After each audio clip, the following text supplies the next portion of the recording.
Doktor Klevisi, faleminderit që pranoi ftesën e emisionit Gjurmët dhe mirë se u gjetëm në ambientet e reja të klinikës EGDENT të ndodhur në zonën pranë liçenit artificial të Tiranës. Ju faleminderit juve për ftesën që më bët dhe mirë se erdhët. Faleminderit dhe ju për sinqeritetin.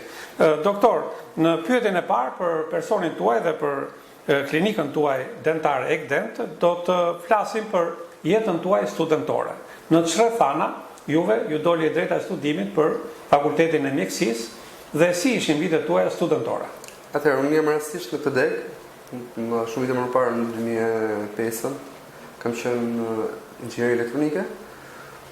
Problemet të kohës, problemet të viteve, po detyrova ta leja të deg, edhe për mos me shku në Itali, si gjithë të rinj, i mat, tentoj të më mbante në Shqipëri dhe më regjistroj tek Fakulteti UFO, në 2005.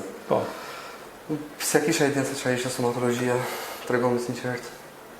Më pas u futa brenda mureve të fakultetit, fillova ta shifja si interesante, si gjë.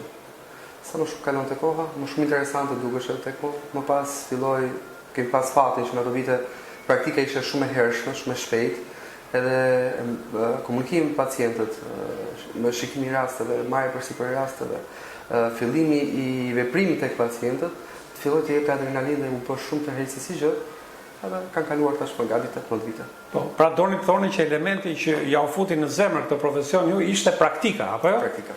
Me pacientë të ndryshëm. Po, apo jo? praktika me pacientë të ndryshëm. Po, doktor, ju jeni provilizuar për?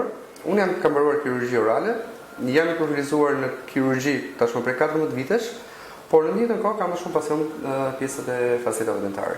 Po. Dhe me ato kam vite që merrem. Po, dhe vazhdoni të ushtroni, jeni specializuar këtu.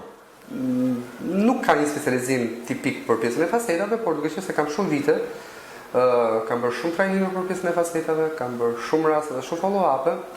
Po. Së fundi bënde një kurs kur unë isha trajnues.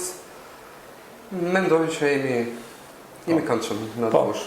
Tani do të flasim për klinikën tuaj EGDENT. Kur startoi, kur menduat që ju do të çelit një klinikë private?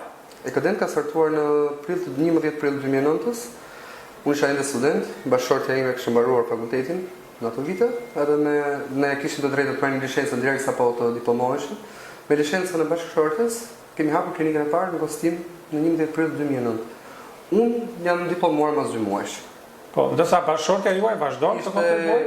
Bashkëshortja ishte e diplomuar, vazhdon akoma të punojë në rrjetin e klinikave tona. Po. Dhe si janë këto vite, si i cilësoni këto vite të punës së klinikës tuaj EGDENT, duke nisur nga viti i parë deri sot kur po bëjmë të intervistë bashkë, pra zhvillimi i saj, aparaturat e reja, etj. 5 vitet e para ishte luftë për besim. 5 vitet e dyta ishte luftë për stabilitet, e më pas fillon puna me emri vet. Po. Normalisht kemi qenë mirë në punë, kemi qenë mirë në pjesën e zhvillimit të klinikave, duke marrë gjithmonë pajisje sa më të reja, duke qenë avangard të teknologji, dhe duke ndjekur hapjen e kohës. Po, doktor, a bën pjesë edhe klinika juaj EGDENT në atë termin e kohës që ka filluar tashmë në Shqipëri, turizmit dentar? Jo, ne nuk merrem me turizëm dentar. Ne jemi përgjithsisht të fokusuar në pacientët vendas. Për arsyet në vetme, edhe unë dikur e kam provuar turizmin dentar, por fatkeqësisht po ndjeja sikur po humbja pacientët që më kisha vite që i trajtoja. Edhe po ndjeja një lloj boshliku, nuk është çështje thjesht ekonomie. Kështu që vendosa të stopoj turizmin dentar tashmë për 4 vite gati, edhe po merrem vetëm me pacientët vendas. Po krahas kësaj klinike kaq moderne, të ndodhur pranë liçenit artificial, në këto godina kaq të reja dhe kaq moderne, ju keni edhe një klinikë tjetër? Ne kemi edhe 2 klinika të tjera. 2 të tjera? Po, kemi 2 të tjera. Dhe ku ndodhen këto? Ndodhen në Elbasan dhe në Ngostin. 2 klinika të tjera. Në njëjta situata, siç është klinika e Tiranës. Po. Më bëhet shumë qefi që keni evoluar dhe keni 3 klinika. Doktor, në pyetjen e radhës na sqaroni pak vendodhje ku jeni ju këtu, për të gjithë ata që interesohen të vinë tash tutje tek ju. Ne ndodhemi tek Legjyre dhe diga e liçenit, është rezidencë 5 kulla të quajnë, ku rruga Kristol Luarasi, kulla e kati 2. Kuptoj, po. Dhe cilat janë shërbimet që ju realizoni në këtë klinikë për pacientët tuaj, duke nisur nga A-ja deri tek Z-ja? Atëherë, siç u përmenda pak më sipër, jam specializuar në kirurgji, që ka përfshin kirurgjinë orale dhe implantologjinë, gjithashtu merrem në pjesën protetike bashkë me pjesën e facetave. Ndërkohë kam fatin e mirë që kam bashkëshorten plus stafin, bashkëshorët e specializuar në ortodonci dhe pediatri, ose pedodonti, çka do të thotë që i mbulojnë thuajse të gjitha profilet e stomatologjisë në klinikën tonë. Po, dhe ç'ndodh doktor në një familje ku burrë e grua janë profilizuar tek shëndeti dentar. Pra, a vazhdoni edhe në shtëpi bisedat për pacientët, për shërbimet, për... Atëherë, shumë vite më përpara e transmetonin punën në shtëpi.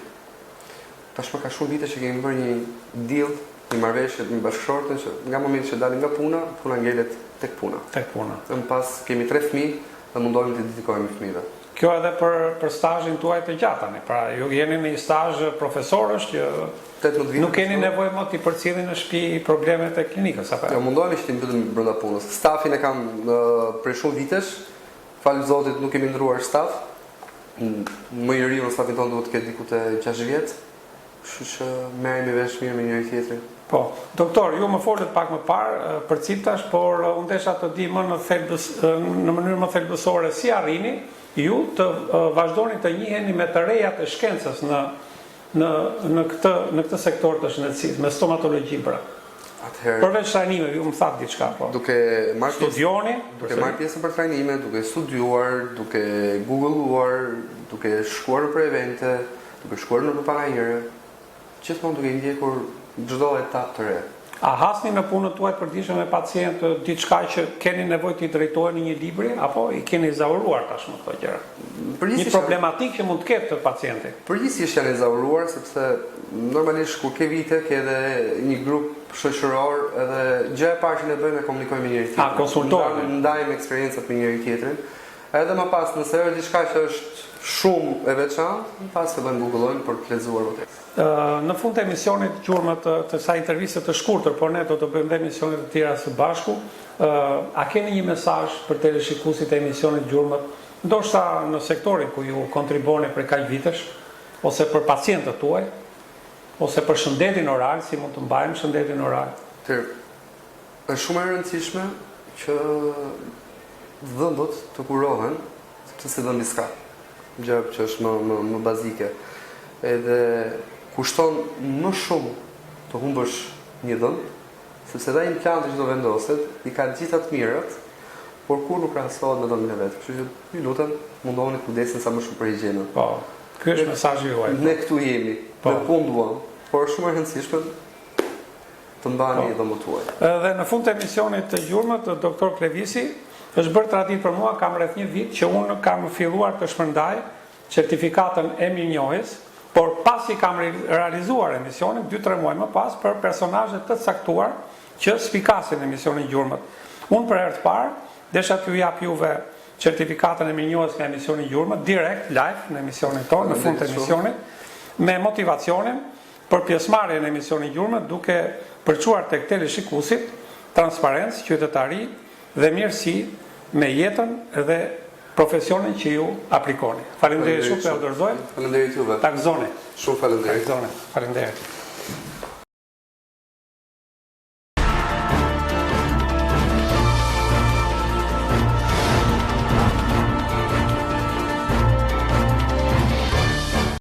Ka funksionuar dekanimi, domethënë kemi fituar diku te 4 mm. Ka funksionuar te pesa, që ose më pesa ishte komplet e zbuluar. Gjashta ka qenë komplet e zbuluar që ose fitohet. Domethënë edhe shtata, pjesa meziale ka funksionuar shumë mirë. E vetë që na ka shaluar është këtu. Tash pse ka shaluar kjo? Kush muskuli? Edhe në kjo na ka. A mund të stabilizohet kjo? Po, mund të stabilizohet. Çfarë ndodhi me këtë? Kur bishë rën tjetër, ne do marrim vetëm një pjesë të posaçme vetëm për këtë, do e bëjmë dopjo duke e shtrirë atë pjesën e sasisë së marrë të lumit, duke futur shumë më thellë, duke i bërë kapje më të thella, edhe gjëja tjetër që do bëjmë do presim pjesën e muskulit, që mos të ndikojë shumë te pjesa e tërheqjes. Do po ta shohësh nga këtu deri në fund, nuk e di se sa të kujtohet. Ka funksionuar shumë mirë. Dhe një gjë që na duhet tashmë, higjenë jo traumatike.